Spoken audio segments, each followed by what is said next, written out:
Assalamualaikum warahmatullahi wabarakatuh. Baik, pada kesempatan kali ini saya akan menjelaskan tentang materi selanjutnya, yaitu tentang optimasi. Ini bab baru lagi ya, optimasi. Kemudian ini adalah variasi khusus dari analisis equilibrium.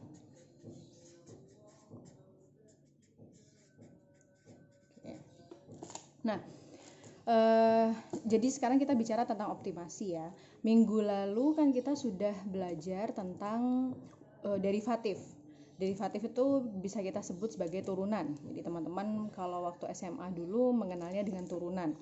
Nah, kalau bahasa lain dari turunan itu adalah derivatif. Nah, derivatif ini sebenarnya penggunaannya di mana saja gitu kan ya. Kalau teman-teman dulu waktu SMA hanya belajar cara menurunkan suatu fungsi. Ada fungsi kemudian turunkan, maka hasil turunannya adalah sekian. Nah, tetapi pada kalian kuliah saat ini, kalian akan tahu implementasi dari rumus-rumus yang kalian pelajari ketika kalian dulu SMA. Jadi sebenarnya derivatif atau turunan itu dapat digunakan untuk kasus-kasus seperti minggu lalu mencari titik equilibrium, mencari perubahan pada titik equilibrium, perubahan pada Y akibat adanya perubahan pada X. Kemudian kita juga bisa mencari nilai dari optimasi menggunakan derivatif juga. Jadi optimasi itu apa? Optimasi itu berasal dari kata optimal atau optimum. Nah, beberapa teman-teman mungkin sering mendengar kata optimal, ada yang sering mendengar kata optimum, maksimal, maksimum seperti itulah ya. Nah, apa sebenarnya pengertian dari optimal atau optimum ini? Nah, optimal atau optimum itu artinya adalah titik di mana keadaan yang paling baik, optimal gitu kan ya. Mesinnya sekarang sedang tidak optimal, berarti mesinnya sekarang sedang tidak dalam kondisi yang baik gitu. Jadi optimal itu sebenarnya pengertian optimal banyak kalau teman-teman mau mencari, cuman bisa kita katakan optimal itu adalah keadaan yang paling baik. Nah, keadaan yang paling baik dalam suatu hal, dalam segala hal, itu kan bisa dalam keadaan yang paling baik dalam keadaan maksimum dan keadaan yang paling baik dalam keadaan minimum atau maksimum gitu. Maksudnya begini, ada hal yang ingin kita optimalkan tapi dalam keadaan maksimum, tetapi ada hal yang ingin kita optimalkan dalam keadaan minimum. Kan tidak semua hal yang kita ingin optimalkan itu maksimum kan ya. Contohnya apa, Bu? Nah, contohnya keadaan yang maksimum ini hal yang ingin kita capai, keadaan yang paling baik dalam keadaan yang maksimum itu yang bagaimana? Misalkan kalian pengen ketika berbisnis laba kalian ingin optimal secara maksimal ataukah optimal dalam keadaan minimal? Nah, berarti kan keadaan maksimal.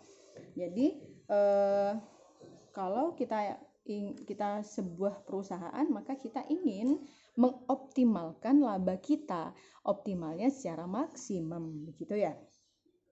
Dan contoh-contoh lain yang berhubungan dengan itu, misalkan lagi prestasi. Nah, prestasi juga adalah hal, kondisi di dalam kehidupan kita yang ingin kita optimalkan keadaan yang paling baik dalam keadaan maksimum. Kemudian untuk contoh yang minimum yang bagaimana? Apa kira-kira? Contohnya seperti pengeluaran. Kalian pengen pengeluaran kalian optimal secara maksimal? Kan tidak ya? Tetapi optimal secara minimum. Jadi kita pengennya pengeluaran yang kita lakukan dalam sehari-hari itu dalam keadaan sangat baik yang dalam keadaan minimum. Kemudian ada lagi misalkan kerugian. Nah, perusahaan jelas tidak ingin rugi, maka fungsi dari kerugian itu masuk ke dalam optimal yang secara minimum. Paham sampai sini ya? masalah optimasi. Jadi saya ulangi, optimasi adalah keadaan yang optimal atau optimum. Apa optimal atau optimum? Yaitu keadaan yang paling baik. Itu bisa dalam keadaan maksimum ataupun bisa dalam keadaan minimum. Contoh keadaan optimal yang keadaan maksimum adalah laba, prestasi. Kita ingin mencapai mereka semua dalam keadaan yang paling maksimum. Kemudian optimal secara minimum adalah contohnya pengeluaran dan kerugian. Kita tidak ingin mereka dalam keadaan yang maksimum, kita mau meminimalkan mereka. Seperti itu. Nah, kemudian kalau sudah paham, ini semuanya nanti uji optimasi untuk menentukan nilai maksimum ataupun nilai minimum, kita akan menggunakan derivatif ya, turunan. Jadi nanti untuk mencari nilai dari optimasi itu ini menggunakan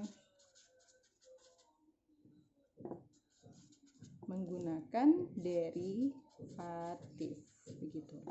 Oke, sekarang mungkin ada teman-teman yang masih sedikit bingung tentang turunan. Sudah lupa Bu, saya waktu SMA dulu, atau mungkin ada yang belum mendapatkan materi tentang turunan. Kita belajar tentang materi turunan yang paling sederhana. Pertama adalah materi turunan tentang konstanta. Konstanta itu apa? Angka yang berdiri sendiri, tanpa variabel. Gitu. Contohnya bagaimana? Contohnya misalkan kita punya fungsi X yaitu 3. Atau fx itu bisa kita tulis y kan ya, 3. Ada yang tanya, Bu, f itu apa? Fungsi. Nah, kemudian y sama dengan 3. Maka kalau kita ingin menurunkan y, turunan itu kan bisa kita tuliskan dengan dy. Diturunkan terhadap apa? Terhadap dx, karena di sini satuannya x. Kalau Bu, kalau saya punyanya di sini fz sama dengan 3. Kemudian di sini saya menggunakan m sama dengan 3. Maka turunannya menjadi dm per dz. Perubahan variabel terikat akibat variabel bebas. Jadi yang di dalam sini kan variabel bebas. Ini variabel terikat. Perubahan variabel terikat akibat variabel bebas. Oke. Nah, bagaimanakah caranya? Ini di SMA kalian juga mengenalnya dengan tulisan begini ya. Y ada titiknya di atas begini. Ada angka 1 di atas. Itu juga artinya turunan. Maka kita harus menurunkan si 3 ini. Kalau kita ikut aturan yang sebenarnya, maka tulisannya itu begini ya. D3 per dx. Kalau ikut aturan yang sebenarnya, maka 3 diturunkan terhadap x, begitu maksudnya. Ini juga begitu. Ini M aksen namanya ya. Kemudian kita tuliskan D3 diturunkan terhadap Z, begitu. Nah, cara menurunkan konstanta adalah, kan ini kita turunkannya terhadap X-nya. Nah, di konstanta ini ada X enggak? Tidak ada kan ya? Dia kan hanya 3 saja, angka saja sendirian. Kan nanti hanya berupa angka, maka ketika diturunkan kan nggak bisa, dia nggak punya X yang mau diturunkan. Karena tidak bisa diturunkan, maka akan nilainya menjadi 0. Begitu juga di sini, 3 akan diturunkan terhadap Z. Ada Z enggak di 3 ini? Tidak ada kan ya? Maka kita harus karena Z tidak ada, maka ketika 3 diturunkan terhadap Z, nilainya akan menjadi 0. Intinya, konstanta ketika akan diturunkan kepada apapun, itu nilainya akan 0. Gitu. Kemudian, nomor 2 ya. Nah, ini juga kalau secara singkatnya, bentar saya cara singkatnya saja. Misalkan kita langsung ketemu Y sama dengan 3. Bagaimana cara menurunkannya? Bisa langsung teman-teman tuliskan begini, boleh. Y aksen 3, maka langsung kan soalnya begini ya, Soalnya kan begini, Y sama dengan 3. Maka Y aksen sama dengan, kalau sudah expert nih, bisa langsung 3 diturunkan tidak ada, maka sama dengan 0. Ini juga bisa langsung, soalnya kan M sama dengan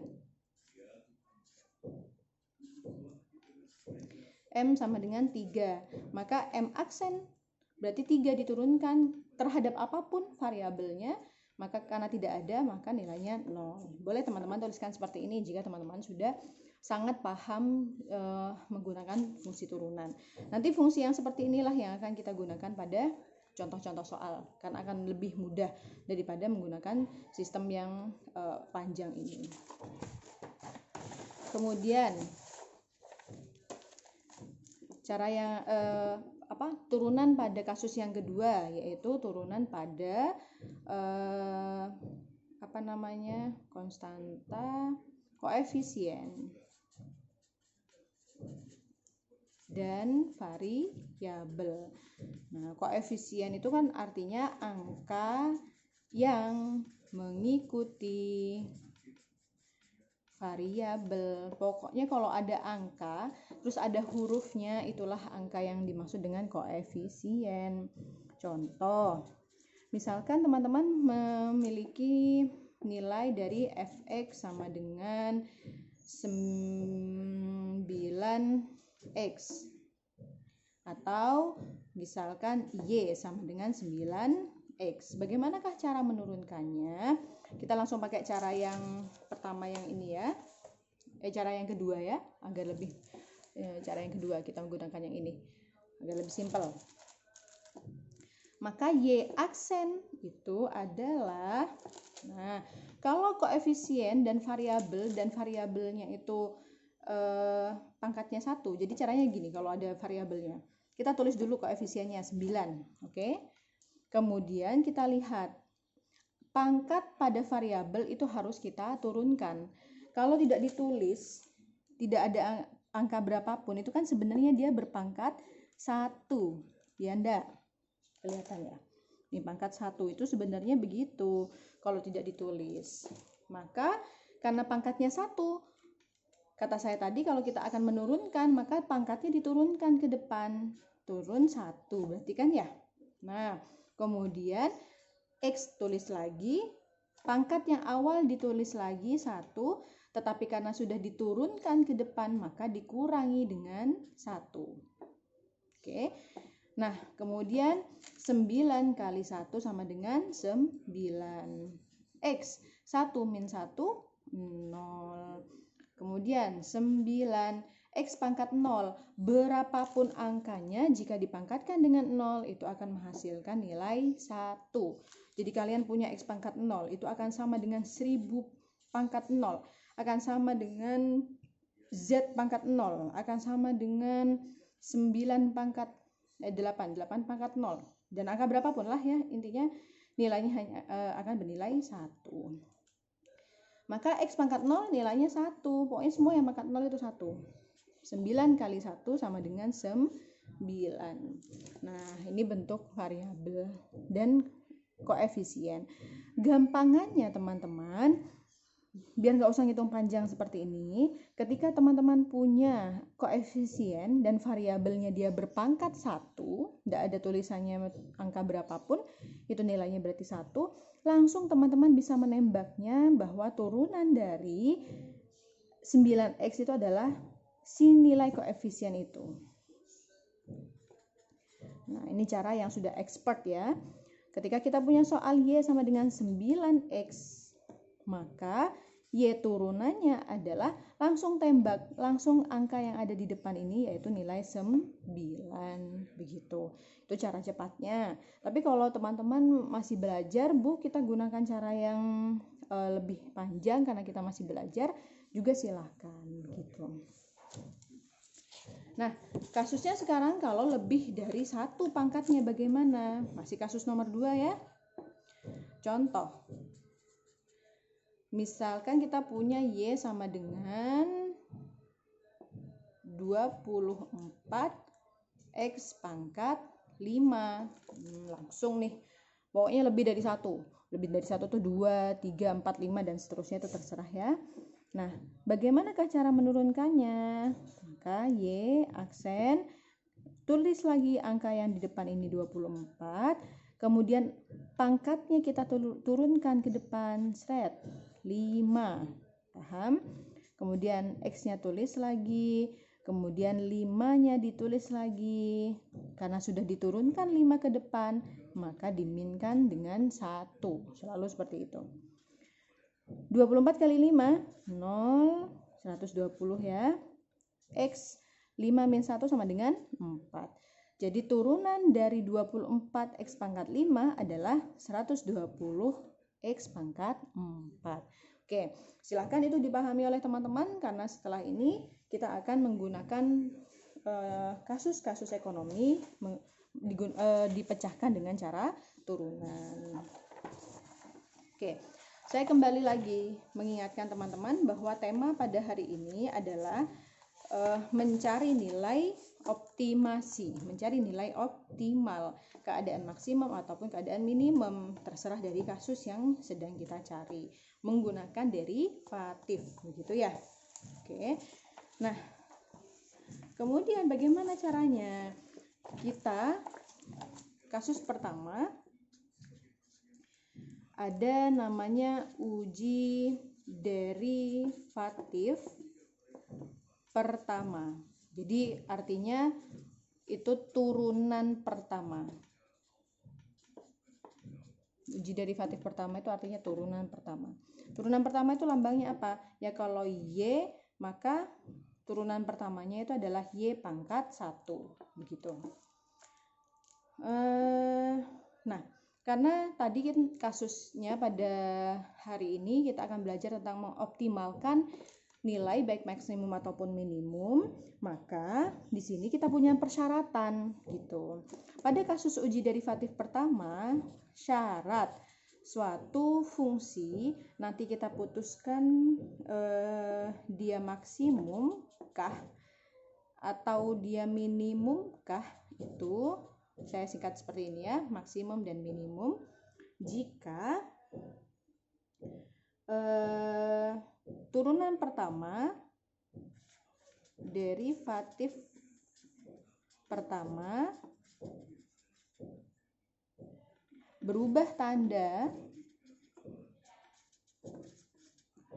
dari positif menjadi negatif.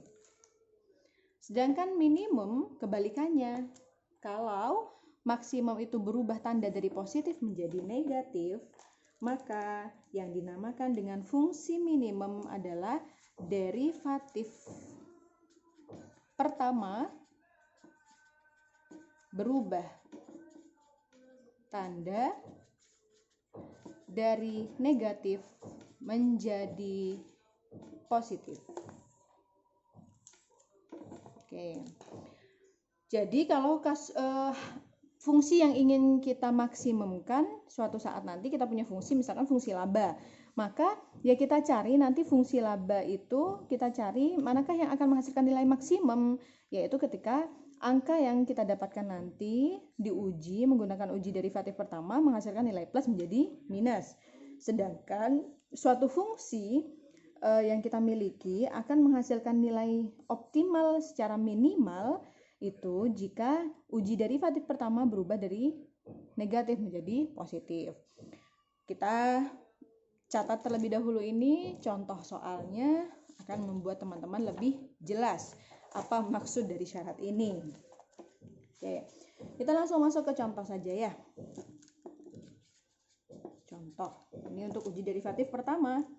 Misalkan kita punya fungsi Y sama dengan X kuadrat min 12X pangkat 2 plus 36X plus 8.